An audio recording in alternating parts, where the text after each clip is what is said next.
Italy and Australia this weekend, folks. Test match rugby. The last time they played, back in 2022, the Italians got their first ever win over the Aussies. It was a pretty tight one, 28-27. I seem to remember the Aussies missing a kick at the death, which could have won it. Can the Italians go back-to-back against the Australians a few years later?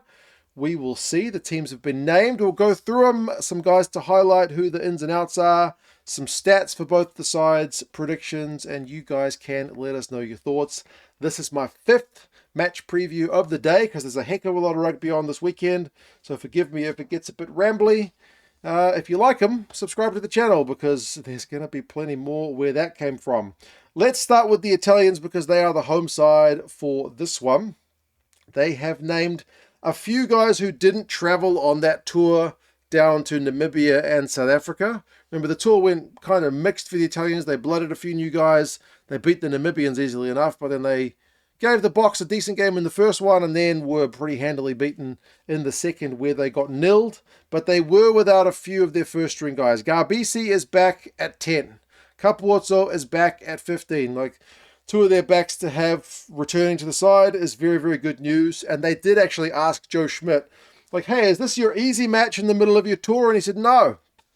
And he highlighted some of these big gun players for the Italians. Like Capuozzo, he's got really great gas, very good footwork, and he can make guys look silly. He's not the biggest guy, but his low center of gravity means he goes around some of the bigger guys with ease. And Garbisi is certainly that kind of generational talent at 10 for the Italians to pull the strings. As long as he can get his kicking game accurate enough, they can cause the Aussies some problems. And then on the wings, Aussie connections with Monty Ioane on the left and Lewis Liner on the right. So I feel like most Aussie fans, rugby fans, should be familiar with both those guys. But the midfield is maybe my favorite area of this Italian team. The combination of Menoncello at 12 and Brex at 13, they've played so many games together. They have such a connection. It would have been great to see Ikitau and Suali'i up against these guys because those guys have likewise played a lot of rugby together. But yeah, look out. I mean, Menoncello in particular is that X-Factor highlight reel guy, and Brex is not quite as quick and dynamic, but he's certainly got the nous to be in the right place at the right time. So it's a pretty good looking backline. Varney is the 9 for this one.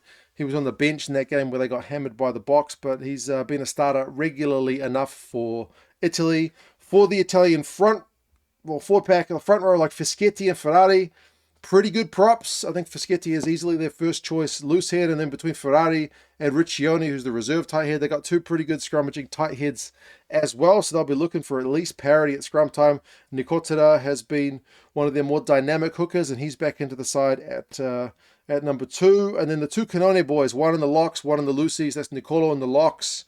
He's a big lump of a man, and then Lorenzo at number 8. Really hard-hitting, kind of clean-out guy at ruck time too. So Zambonin's the big lump of a lock. Nicolo, pretty big as well. So it feels like a pretty physical one. And then Vincent, Zuliani, these guys are going to be tackling the house down. And Zuliani is certainly a guy to watch at turnover time.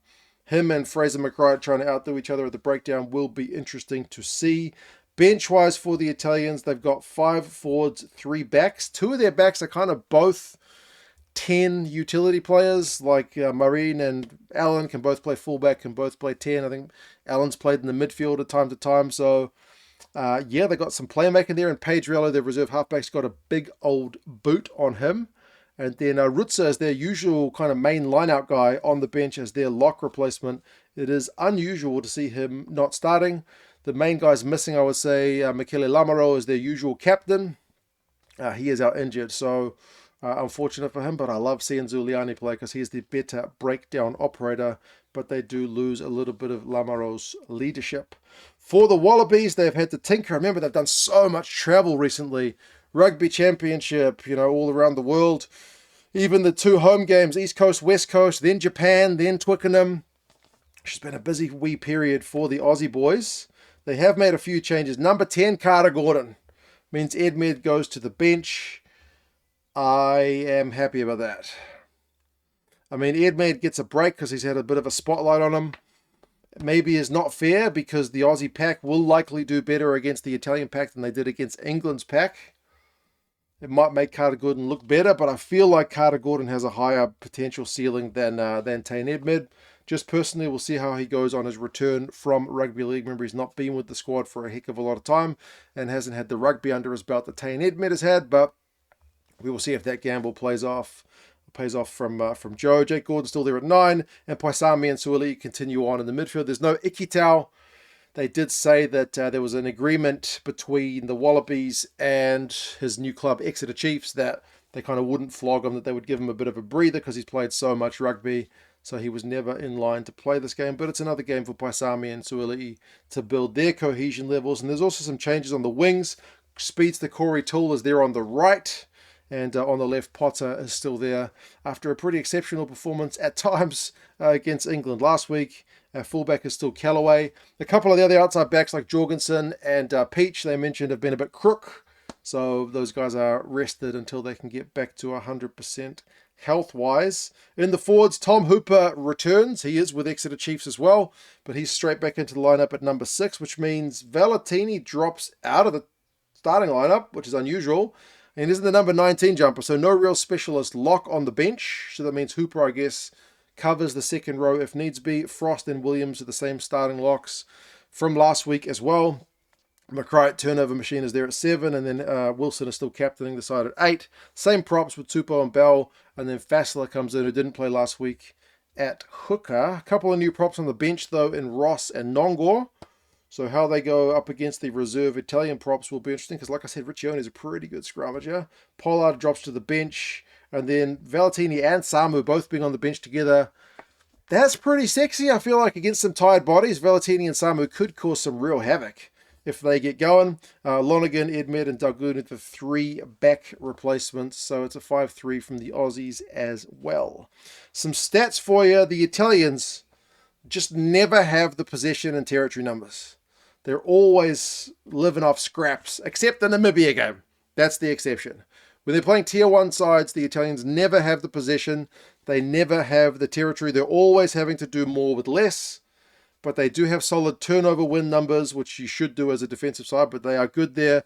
Their line-out has generally been pretty good, barring that last game where they got hammered against the Springboks. So there is some good signs there from the Italians if they can get the set piece right.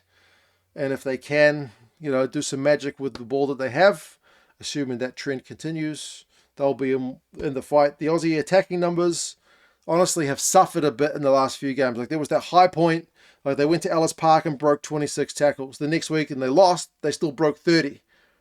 Whereas like against Japan, they broke 10, which was a bit of a tough watch at times, although in the rain, and then like 15 against England. So the numbers in some ways are tracking in the wrong direction. There's been lots of passes, lots of touches, but sometimes lacking that bit of punch, that bit of go forward. But they are cracking at the breakdown as well. I mentioned Fraser McCright, he got 5 turnovers, 1 last week. Aussie had 10, which is unusual. You don't usually win 10 turnovers in a match. Getting to double figures is pretty incredible. But yeah, they would like to get a bit more punch out of their side this week. Recent history between the sides, as I mentioned, there's only 1 win here, but it is that most recent result back in 2022 when it was 28-27 in Florence. All the other games are Aussie wins. The average is 33-20 to the Australians. There have been a few close run ones there, but usually Australia are a try or 2 better than the Italians. It is on at Udine this week, so it's a new venue, but they tend to play all over the shop when they do play these sides, Padova and Florence and Turin. So that seems to be a side that the Italians like hosting outside of Rome for whatever reason. Maybe it's a hard stadium to fill for the Aussies. I'm not sure. But predictions-wise, Aussies by 6 points according to the algorithm and 10 points according to the bookies. Irishman Andrew Brace is the ref for this one. You guys let us know your thoughts on how it is going to go. Do you think the Aussies will be too good, or the Italians could give them a bit of a fright? You guys take care, and talk to you guys again soon. See you later.